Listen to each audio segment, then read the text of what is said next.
சஷ்டியை நோக்க சரவண பவனா சிஷ்டர் புதவும் செங்கதிர்வேலும் பாதமிரண்டில் பண்மணி சதங்கை கீதம் பாட கிண்கிணியாட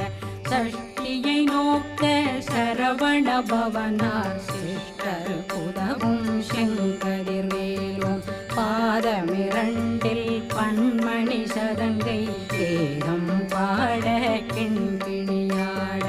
மைய நடனம் செய்யும் மயில் வாகனார் கையில் வேளாளனை காக்க வென்று வந்து வரவ